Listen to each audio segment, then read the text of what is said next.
Shalom, good evening. This is TV7 Israel News broadcast to you from Jerusalem. And in today's top stories, Moscow and Tehran inch closer to forging a big treaty, as they put it, while the two countries sign a separate deal on Russian gas exports to Iran. Defense Minister Yoav Gallant notes that Washington and Jerusalem have mended their differences related to the transfer of munitions. France, Germany, and Britain demand of Iran to stop escalating its nuclear program.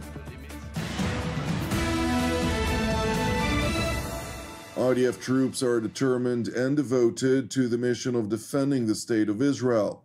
Speaking after a tour of the IDF's 55th Brigade, which is labeled the tip of the spear on the northern front, Israeli Prime Minister Benjamin Netanyahu emphasized that Israel will achieve victory and will not settle for anything less.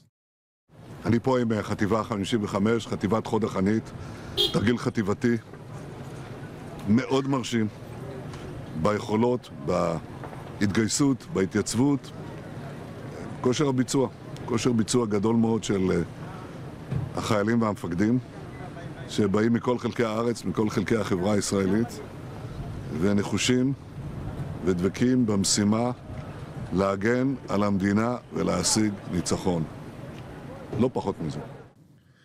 Netanyahu's remarks were made after Defense Minister Yoav Gallant was set to meet with UN National Security Advisor Jake Sullivan in Washington, prior to which Jerusalem's top defense official made a public statement in English in which he emphasized a powerful and enduring bond between the United States and Israel.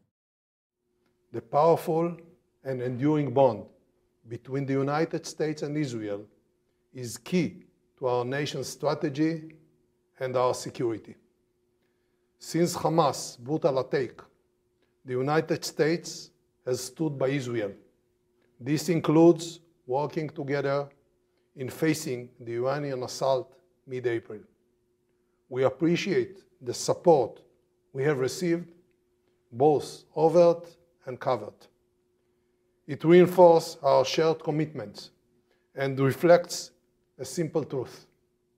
Our nations are tied by shared interest and, more importantly, values.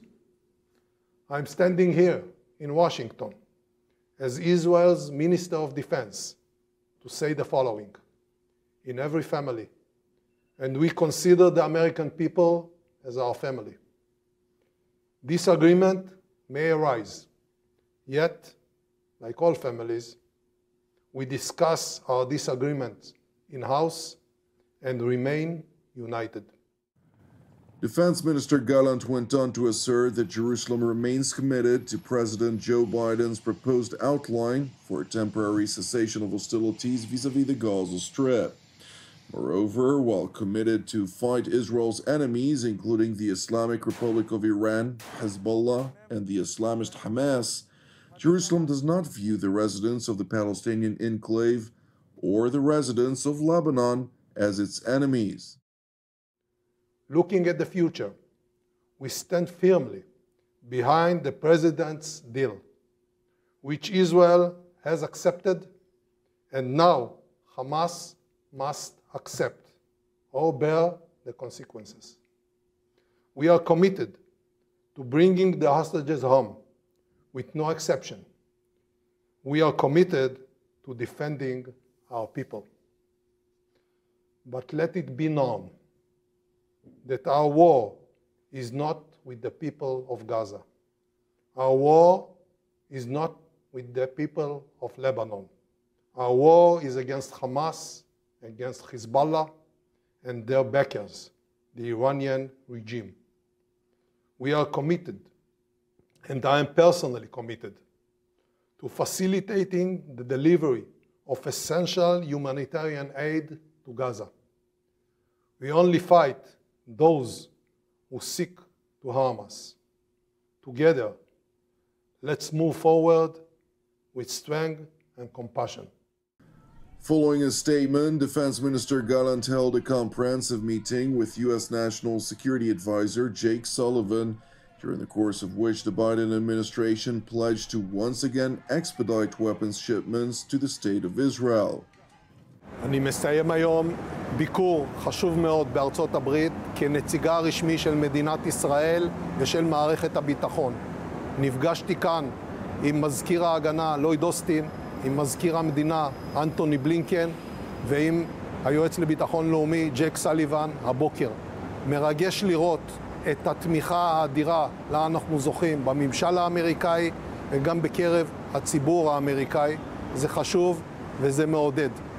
במהלך הפגישות הושגו התקדמויות משמעותיות, הוסרו מכשולים ונפתחו צווארי בקבוק על מנת לקדם את כל הנושאים שעומדים על הפרק, ובכלל זה נושא ההצטיידות והחימוש שאנחנו צריכים להביא למדינת ישראל.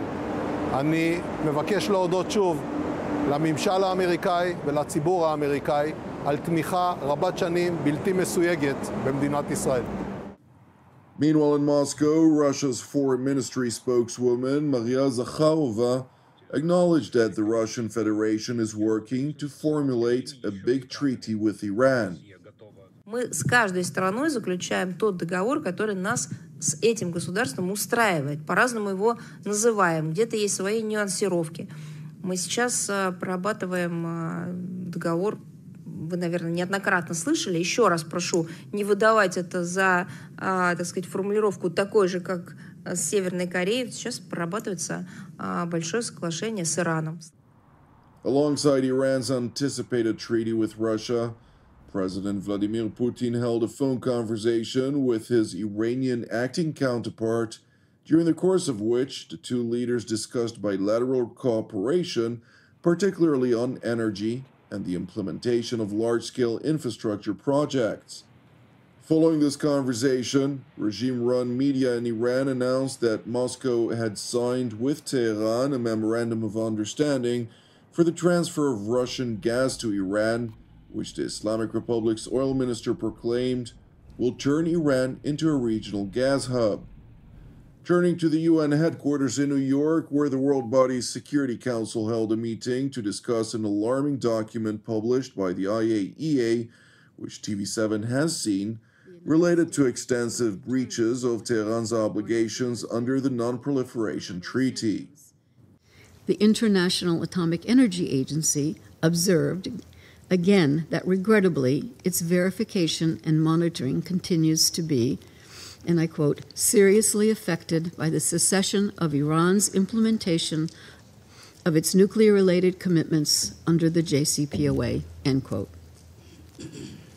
Furthermore, while the agency had not been able to verify the total stockpile of enriched uranium in the country since February 2021, it estimated that Iran maintains a total enriched uranium stockpile 30 times the amount allowable under the JCPOA. It is important to recall, though, that when this Council originally adopted Resolution 2231, the objective was to help establish the international community's confidence in the exclusively peaceful nature of Iran's nuclear program. Given Iran's actions, we are far from this point. Iran's actions suggest it is not interested in verifiably demonstrating that its nuclear program is exclusively peaceful. Tehran's representative to the UN, for his part, sought to blame the Trump administration for pulling out of the so-called JCPOA, and that Washington's decision to slap the Islamic Republic with sanctions caused the Ayatollah regime to pay billions of dollars to enrich uranium far beyond civilian application. The US, UK, France, Germany, again, unsuccessfully attempt to shift onto Iran the blame for the JCPOA current status. This is simply untrue. They deliberately disregarded the underlying origin of the current situation, that is, first and foremost, the unilateral and lawful withdrawal of the US from the JCPOA. These outrageous remarks by Iran's representative seemingly did not impress anyone, with France, Britain, and Germany demanding of the Islamic Republic to cease its ongoing escalation. The Director General of the International Atomic Energy Agency reports that Iran's total stockpiles of enriched uranium now stand at more than 30 times the JCPOA limit. Iran is growing its stockpile of high-enriched uranium to levels unprecedented for a state without a nuclear weapons program. Such activity has no credible civilian justification. We reiterate our call on Iran to cease its ongoing escalation and return to compliance with its JCPOA commitments. Iran's lack of cooperation with the IAEA over many years undermines global non-proliferation. Thank you for watching TV7 Israel News. It is important for us to highlight that TV7 Israel is a 100% donation-based nonprofit ministry with all of our productions available free of charge. Therefore, we would deeply appreciate it if you'd consider making a donation. You can do so via our website at www.tv7israelnews.com.